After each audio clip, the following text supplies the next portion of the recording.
Steve Rogers, it's not Jeremy Lin. I am in no way related to Jeremy Lin. He's not my brother, he's not my cousin. He never slept on my fucking couch. I don't even have a couch. So yeah, just so you know. Gowanus is really confusing when you first move here. My wife and I moved here about 9-10 months ago.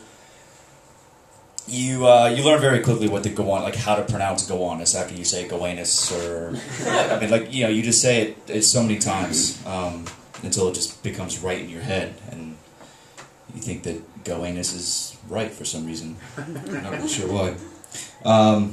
Yeah, I've tried. This is like my 4th time doing this this whole stand-up thing. I don't even know if I'm funny or not. If I'm not, I've been checking out this TV over here every now and then. So if you lose interest in what I have to say, just watch that for a minute. It's cracked me up a couple times. So I used to think that that laughter was contagious. Like when I first started doing this, I was like, you know, if one person laughs and everyone's just like, oh, that, you know, someone finds it funny, so it's funny, right? So then everybody starts laughing. So when I first started doing stand-up, I asked my wife, I was like, I need you to do me a favor. Like, if I say something really, really bad, just laugh. Like, just be the only one, and it's okay, you can laugh really loud, because the louder you laugh, the more everybody around you is going to be like, oh, it's really fucking funny. And it's not true. And then my wife ends up looking like a completely deranged lunatic, the only one laughing at like really, really bad jokes.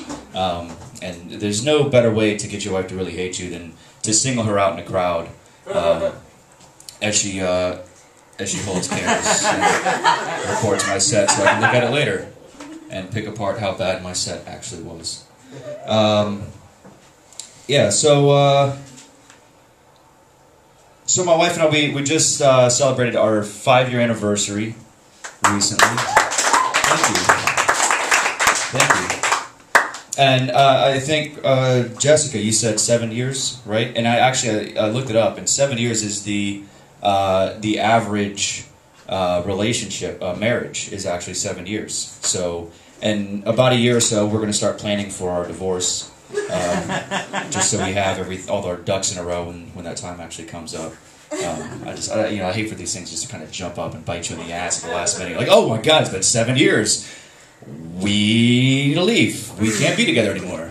This isn't going to work out. The statisticians have said so. It's probably my people too. I think Asians do all the statistics. Shit. Like, that's one thing that's kind of funny is like racial jokes. Like I've always kind of wanted to stay away. Like I always said, like, oh, you know, if I ever do stand up, I'm never going to do the racial jokes, man, because the racial jokes are just too easy. But I don't know. Like I'm always drawn to them. My man over here, he's gone. But earlier he was like, he was saying how, you know, like black people see each other like walking down the street, and I was just like, hey, what's up, man?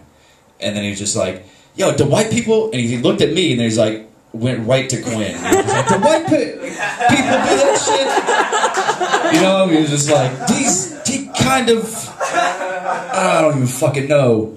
That dude's white. Hey, white man. It's like white people, it's like, it's easy. Like, you're just used to getting singled out in an audience. Like, if I show up in an audience, people are like, I get fucking Mexican jokes thrown at me. I'm just like, that doesn't fucking work. Asian shit thrown at me. I mean, like, it just, to be ethnically ambiguous, I don't know, it's a good thing at times, and other times you get fucking made fun of all the fucking time. That's no good.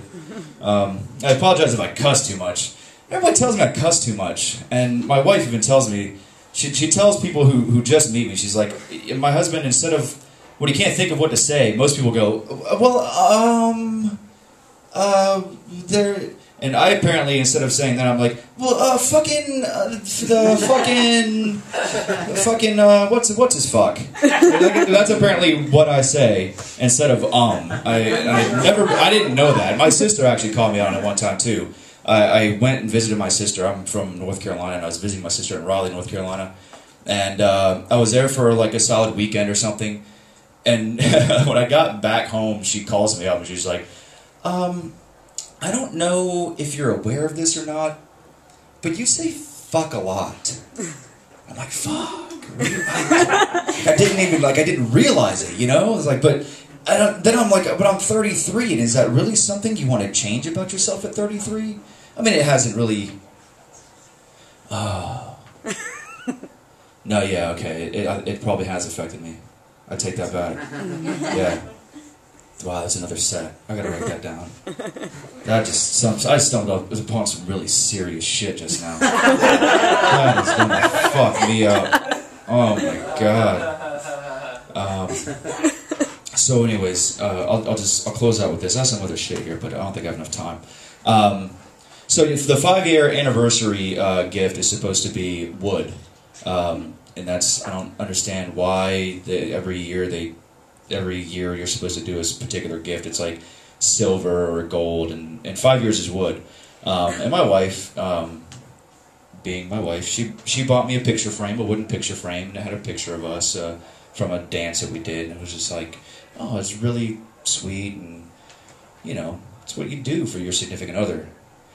And then I busted out the Kama Sutra, and I'm just like, it's made of wood, it's made from paper, pulp, wood, it's gonna give me wood, we're gonna fuck tonight, right? So that's my rendition of wood. And there goes my pen. Alright, thanks a lot, guys. You guys are great.